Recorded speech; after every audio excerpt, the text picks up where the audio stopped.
Hello friends, कैसे हैं आप सब। उम्मीद करते हैं आप लोग काफ़ी अच्छे होंगे और वीडियो देखने का मज़ा ले रहे होंगे।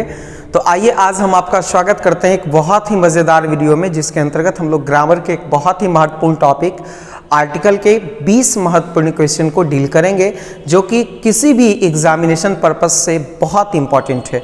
तो आप वीडियो को अंत तक देखें और यदि आपको वीडियो अच्छा लगता है तो लाइक और शेयर करना ना भूलें। तो आइए बिना किसी विलंब के, बिना किसी लेट के हम लोग जो वीडियो को स्टार्ट करते हैं। इस सेशन का पहला क्वेश्चन है हमारा, सी वॉट रेड कार। उसने एक रेड कार खरीदी, एक लाल रंग की कार खरीदी। देखिए काउंटेबल नाउन है, तो जब कभी भी हम लोगों का काउंटेबल नाउन हो तो उसके पहले मोस्टली हम लोग ए आर्टिकल का प्रयोग करते हैं, और यदि उसका उच्चारण वावेल के जैसा हो तो वहां पर हम लोग एन का प्रयोग करते हैं। तो यहां पर इसका राइट आंसर हो जाएगा ऑप्शन नंबर बी, यानी ए आर्टिकल सही होगा। अगले क्वेश्चन को अगर हम लें तो अगला क्वेश्चन है, iron is hard metal. Metal का मतलब होता है धातु, हार्ड का मतलब होता है कठोर। लोहा जो है वो एक कठोर धातु है।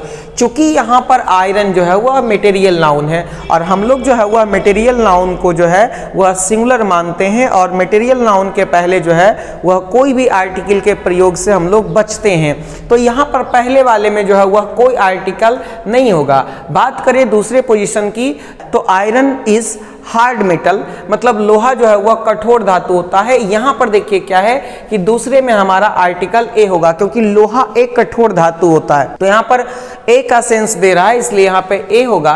तो इस प्रकार से अगर हम विकल्प पर विचार करते हैं तो हमारा पहला विकल्प सही है, क्योंकि पहले में नो आर्टिकल और दूसरे में ए लगेगा। अगले क्वेश्चन की तरफ चलते हैं। हमारा अगला क्वेश्चन कहता है, copper is dash useful metal. Copper जो है वह एक उपयोगी मेटल है, यूजफुल। तो यहाँ पे इसका उच्चारण जो कॉन्सोनेंट व्यंजन के जैसा हो रहा है, तो इसके पहले जो है हम लोग ए आर्टिकल का क्या करेंगे, प्रयोग करेंगे। ये सब क्वेश्चन एग्जामिनेशन पर्पस से काफी महत्वपूर्ण है। लेते हैं क्वेश्चन है, he is best student of our class. यहाँ पे बेस्ट सुपरलेटिव डिग्री है। तो जब देखते हैं हम लोग कि कोई भी सुपरलेटिव डिग्री होता है, वहां पर उसके पहले दी का प्रयोग करते हैं। तो सुपरलेटिव डिग्री के पहले दी का प्रयोग, यानी ऑप्शन सी हमारा बिल्कुल सही है। तो चलेंगे अगले प्रश्न की ओर। अगला प्रश्न है, काइंडली रिटर्न डैश बुक।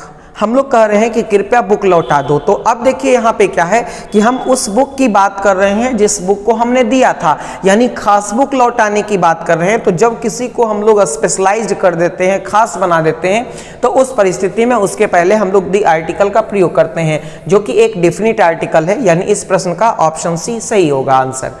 आगे चलते हैं। क्वेश्चन है, honest man speak dash truth. देखिए यहाँ पे एक फ्रेज होता है, स्पीक द ट्रूथ, यानी यहाँ पे सदा सत्य बोलो। ऑलवेज स्पीक द ट्रूथ हम लोग लिख सकते हैं, तो सदा सत्य बोलो। तो स्पीक द ट्रूथ, तो यहाँ पे ट्रूथ के पहले हम लोग दी लगाते हैं। और एक और फ्रेज जो कि बार बार पूछा जाता है, टेल अ लाई, यानी लाई के पहले हम लोग ए आर्टिकल का प्रयोग करते हैं, और ट्रूथ के पहले हम लोग किसका प्रयोग करते हैं, दी आर्टिकल का। तो यहाँ पे ट्रूथ है, तो इस प्रकार से हमारा ऑप्शन नंबर सी बिल्कुल सही जवाब होगा। आगे चलते हैं अगले प्रश्न की ओर। Rustam is young Parsi. अगर बात करें यंग का, तो इसका उच्चारण व्यंजन की तरह हो रहा है। तो जब इसका उच्चारण, और रुस्तम जो है वह काउंटेबल नाउन भी है, सिंगुलर नंबर भी है, तो उस परिस्थिति में उसके पहले हम लोग ए का प्रयोग करेंगे, यानी इस प्रश्न का सही जवाब हो जाएगा ऑप्शन नंबर बी। आगे चलते हैं। अगला क्वेश्चन है, do you see dash blue sky. Sky, sky देखिए ब्रह्मांड का अंग है, यूनिवर्स का पार्ट है। तो जब कभी भी किसी यूनिवर्स के पार्ट की बात करेंगे तो उसके पहले हम लोग दी आर्टिकल, डेफिनेट आर्टिकल का प्रयोग करेंगे। तो do you see the blue sky, क्या तुम जो है वह नीले आकाश को देखते हो। अगले प्रश्न की तरफ चलेंगे। क्वेश्चन है, Varanasi dash holy city. Varanasi किसी शहर का नाम है, थर्ड पर्सन सिंगुलर नंबर है। इसके साथ हम लोग मोस्टली ए आर्टिकल का प्रयोग करेंगे तब तक जब तक कि उसका उच्चारण वावेल की तरह ना हो। तो यहाँ पर होली का मतलब होता है पवित्र। तो यहाँ पे वाराणसी काउंटेबल है, इसलिए इसके साथ हम लोग ए आर्टिकल का प्रयोग करेंगे, यानी ऑप्शन बी इसका सही जवाब होगा। अगले प्रश्न की तरफ चलें। क्वेश्चन है, Aladdin had dash wonderful lamp. Wonderful का मतलब होता है आश्चर्यजनक, यानी अलादीन के पास एक आश्चर्यजनक लैंप है। तो ये काउंटेबल है, चूंकि लैंप जो है वह काउंटेबल नाउन है, इसलिए उसके पहले ए का प्रयोग होगा। और चूंकि इसका उच्चारण भी कॉन्सोनेंट की तरह हो रहा है, तो इसलिए यहाँ पे ऑप्शन बी बिल्कुल सही जवाब होगा। आगे चलते हैं अगले प्रश्न की तरफ। कहता है कि the world is happy place. तो यहाँ पे भी कह रहे हैं कि संसार जो है एक बहुत ही अच्छा जगह है। तो यहाँ पे इस परिस्थिति में जो है हम लोग जो है, चूंकि वर्ल्ड काउंटेबल है, तो यहाँ पर हम लोग जो है वह यहाँ पे ए आर्टिकल का क्या करेंगे, प्रयोग करेंगे। आगे चलते हैं। He returned after dash hour. देखिए यहाँ पे अक्सर कंफ्यूजन होता है और यहाँ पर हम लोगों को ये ध्यान रखना है कि HOUR इसका उच्चारण बिल्कुल एकदम वॉवेल के जैसा होता है। तो उस परिस्थिति में हम लोग यहाँ पे आर्टिकल का सिलेक्शन जो है वो काफी केयरफुली करेंगे। तो यहाँ पर इसका उच्चारण चूंकि वॉवेल के जैसा होता है, तो यहाँ पर इसका सही जवाब होगा N। अगले क्वेश्चन को लेते हैं। क्वेश्चन है he has gone dash walk. देखिए यहाँ पे कुछ फ्रेज होते हैं, जैसे देखिए क्या है, go for a walk, take a walk. ये सब वो फ्रेज होते हैं जिनसे अक्सर क्वेश्चन पूछे जाते हैं और हम लोग अक्सर गलती कर बैठते हैं। तो गो फॉर अ वॉक ये एक फ्रेज होता है कि he has gone for a walk, वह जो है टहलने के लिए गया है, वह जो है वह घूमने के लिए गया है। तो इस तरह से हम लोग इस सब फ्रेज को दिमाग में रखेंगे। आगे चलते हैं हम लोग अगले प्रश्न की तरफ। अगला क्वेश्चन है डैश सन शाइन्स ब्राइटली। सूर्य जो है वह एकदम चमकदार चमकता है, एकदम पूरे जो है वह लाइट के साथ चमकता है। तो देखिए सन जो है वह ब्रह्मांड का अंग है, और जो भी ब्रह्मांड का अंग हो और दुनिया का इकलौता है, उसके पहले हम लोग दी का प्रयोग करते हैं। तो इस प्रकार से अगर हम देखते हैं तो इस प्रश्न का सही जवाब हो जाएगा ऑप्शन नंबर सी। अगले प्रश्न की तरफ चलते हैं। अगला प्रश्न है I first met him dash year ago. मैं उससे जो है वह 1 वर्ष पहले मिला। ये सिंपल पास्ट टेंस का वाक्य हम लोग ध्यान रखेंगे, तो उससे 1 वर्ष पहले मिला। तो यहाँ ईयर कॉन्सोनेंट की तरफ जो है वह प्रोनाउंस होता है, इसलिए इसके पहले जो है हम लोग किसका प्रयोग करेंगे, ए आर्टिकल का प्रयोग करेंगे, यानी ऑप्शन भी बिल्कुल सही है।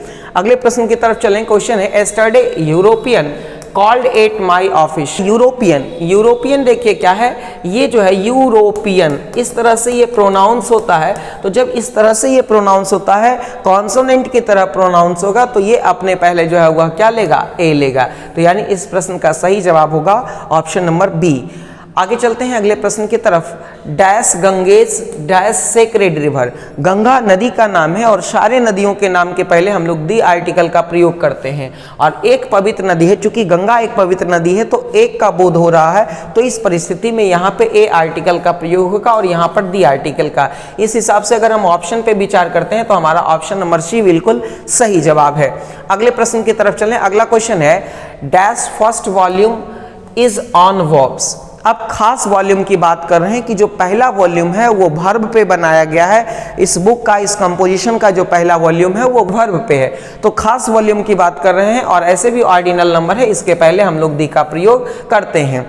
तो यहाँ पर इसका जवाब हो जाएगा ऑप्शन नंबर सी। अगले प्रश्न और आखिरी प्रश्न की तरफ चलते हैं, जो कि बहुत मजेदार क्वेश्चन है। You are dash fool to say that. यहाँ पर फूल का मतलब होता है मूर्ख। अब यहाँ पर बता रहे हैं कि तुम जो है वह मूर्ख हो कहने को। अब देखिए यहाँ पे क्या है कि चूंकि फूल काउंटेबल नाउन होता है, इसलिए इसके पहले जो है वह क्या है, ए का प्रयोग करेंगे। तो इस प्रकार से उम्मीद करते हैं आपको ये वीडियो काफी अच्छा लगा होगा, और यदि ये वीडियो अच्छा लगा है तो आप लाइक और शेयर करना ना भूलें। धन्यवाद।